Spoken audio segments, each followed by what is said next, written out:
내려오는 능력, 마가복음 9장 2절. 엿새 후에 예수께서 베드로와 야고보와 요한을 데리시고 따로 높은 산에 올라가셨더니, 우리는 모두 정상에 있었던 때가 있습니다. 그곳에서 우리는 하나님의 관점에서 모든 것을 볼 수 있었으며 그곳에 거하기를 원했습니다. 그러나 하나님께서는 우리가 거기에 계속 머무는 것을 원하지 않으십니다. 우리의 영적 삶의 시험은 내려올 줄 아는 능력입니다. 만일 우리가 오르는 능력만 있다면 뭔가 문제가 있는 것입니다. 물론 하나님과 변화산 정상에 머무는 것도 위대한 일입니다. 그러나 사람이 그곳에 이르게 되는 이유는 이 마귀로 가득 찬 세상에 내려와 이 세상의 사람들을 영적으로 들어올리기 위함입니다. 우리는 변화산 정상에서의 체험, 해돋는 새벽, 아름다움에 대한 애착 등을 위해 지음을 받은 사람들이 아닙니다. 그러한 것들은 오직 영감을 얻기 위한 순간들일 뿐입니다. 그것이 전부입니다. 우리는 오히려 계곡을 위해 지음을 받았습니다. 곧 일반적인 삶 속에서 우리는 우리의 실력을 증거해야 합니다. 영적 이기심은 언제나 정상에만 머물기를 원하는 것입니다. 천사처럼 말하고 천사처럼 살고 싶어 합니다. 그러면서 계속 산 꼭대기에만 있으려고 합니다. 그러나 정상의 시간들은 특별한 시간이요, 우리가 하나님과 동행하게 될 때 의미 있는 것입니다. 그러나 우리가 주의해야 할 것은 영적 이기심은 모든 시간을 그러한 예외적인 시간으로만 만들려고 한다는 점입니다. 우리는 이 세상에서 발생하는 모든 일들은 유익한 교훈이 된다고 생각합니다. 그러나 그것들은 교훈 이상의 의미를 줍니다. 곧 인격을 빚어냅니다.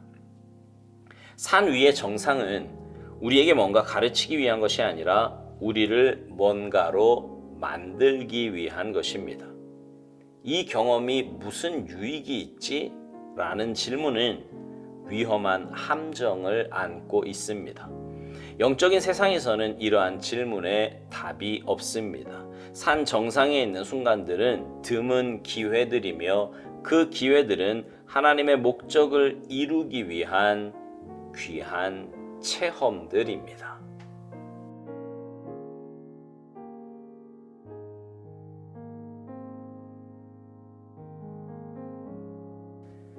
예전에요, 우리 교회에서 좋은 만남이라고 하는 영성훈련 프로그램에 참여한 적이 있었습니다. 트레스디아스라고 하는 3일간의 프로그램을 한국식으로 바꾸어서 4일 동안 진행하는 그런 프로그램인데요. 말씀도 듣고 찬양도 하고 기도도 하며 무엇보다 많은 섬김을 경험하는 아주 귀한 시간이었습니다.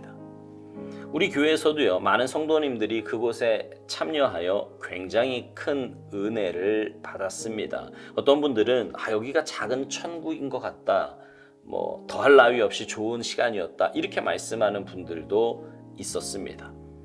근데 마지막 날에요, 모든 프로그램을 마치기 전에 인도하는 목사님이 꼭 하시는 말씀이 있었습니다. 이제 세상에 나아가면 우리가 큰 은혜를 받고 가지만 여전히 동일한 모습의 세상을 보게 될 거라는 겁니다. 그거 아주 너무 실망하지 말라고요. 여기서 받은 은혜 잘 간직하고 믿음의 삶을 살아가야 된다, 이렇게 말합니다. 아마 여러분도 그런 경험이 있었을 겁니다. 부흥회나 수련회 혹은 성경 공부, 때로는 예배 등을 통해서 굉장히 큰 은혜를 체험할 때가 있지요. 그러고 나면 정말 주님 곧 오실 것 같고 무슨 일이든 다 잘 될 것 같습니다. 하지만 삶의 문제는 그대로 있고요, 여전히 동일한 모습의 사람들이 내 주위에 있습니다. 그럴 때면 많이 실망도 되고 낙심도 되고 은혜 받은 게 소용이 없는 것처럼 느껴지기도 합니다. 그러나 그렇지 않습니다. 은혜 받는 자리는 굉장히 중요합니다. 그리고 그렇게 은혜 받고 영적으로 무장해야 세상에서 우리가 하나님의 자녀답게 살 수 있는 것입니다. 오늘 본문은요, 변화산의 이야기입니다. 오살드 목사님은 하나님과 변화산 정상에 머무는 것도 위대한 일이지만 사람이 그곳에 이르게 되는 이유는 이 마귀로 가득 찬 세상에 내려와 이 세상의 사람들을 영적으로 들어올리기 위함이라고 말합니다. 맞습니다. 변화산에 오르는 게 우선이에요. 은혜의 자리에 나아가는 것이 우선이다 이 말입니다.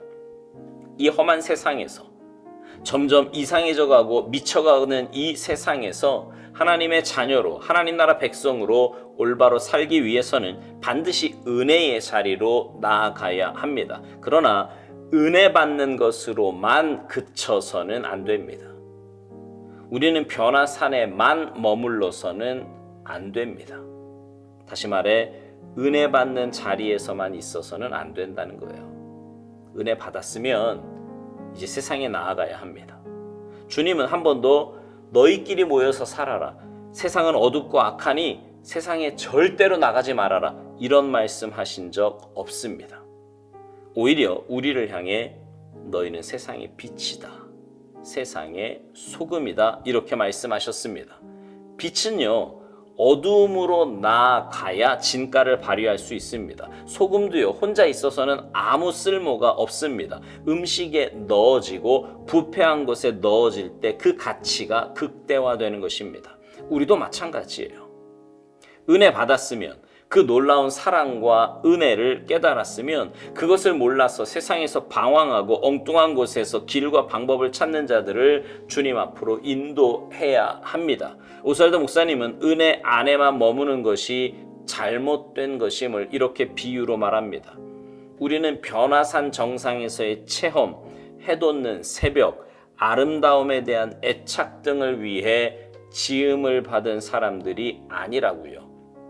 그러한 것들은 오직 영감을 얻기 위한 순간들일 뿐이라는 겁니다. 그러면서 우리는 오히려 계곡을 위해 지음받았다고 말합니다. 곧 일반적인 삶 속에서 우리는 우리의 실력을 증거해야 한다고요. 맞습니다. 제가 자주 드리는 말씀처럼 우리가 구원받았음에도 이 땅에 남겨짐은 사명이 있기 때문입니다. 오스왈드 목사님 표현대로 계곡을 위해서요, 세상에 나아가 복음을 전파하고 영혼을 구원하기 위해 남겨졌다 이 말입니다. 오스왈드 목사님은 우리 안에 있는 영적 이기심에 대해 이렇게 말을 합니다. 영적 이기심은 언제나 정상에만 머물기를 원하고 계속 산 꼭대기에만 있으려고 한다는 것입니다. 그러나 정상의 시간들은 특별한 시간이요, 우리가 하나님과 동행하게 될 때 의미 있는 것이라고 말합니다. 그러니까 은혜 안에만 머무르려고 하지 말고 은혜를 품고 세상에 나아가 믿음으로 살면 우리가 받은 그 은혜가 삶 속에서 놀라운 힘을 발휘하며 귀한 열매들을 맺게 할 것입니다. 오늘 묵상을 하며 그런 생각을 해보았습니다. 예전에는 정말 은혜의 자리에 사모함으로 모이는 사람들이 많았는데 요즘은 과연 얼마나 될까? 오늘 묵상의 전제는요, 오늘 묵상의 전제는 은혜 받은 자리에서 그 받은 은혜가 너무 커서 거기에만 머무르기를 원하는 사람들에게 그러면 안 된다고, 세상으로 나아가 사명을 감당해야 한다고 말하는 것인데, 과연 그렇게 은혜 안에만 머무르려고 하는 사람들이 얼마나 될까? 은혜는 받지도 않고 세상에만 먼저 나아가는 것은 아닌가? 그런 생각이 들었어요. 감사하게도 우리 공동체에는 은혜를 사모하며 은혜 받는 자리에 나아가는 분들이 많이 있지만 사실 요즘 세태는 그렇지 못한 것이 사실입니다. 그래서 이런 묵상을 하며 왠지 모를 씁쓸함이 있는 것도 사실이에요. 사랑하는 성도 여러분, 다시 한번 말씀드리지만 은혜를 받는 게 우선입니다. 은혜의 자리에 사모함으로 나아가시기 바랍니다. 그리고 그 받은 은혜를 마음에 품고 세상에 나아가 빛의 자녀답게 하나님 나라 백성답게 사시기 바랍니다. 그래서 주님 앞에 서는 날 우리가 행한 그 귀한 일들로 인해 잘했다 칭찬받는 충성된 주님의 종들이 모두 되시기를 주님의 이름으로 축복합니다. 아멘.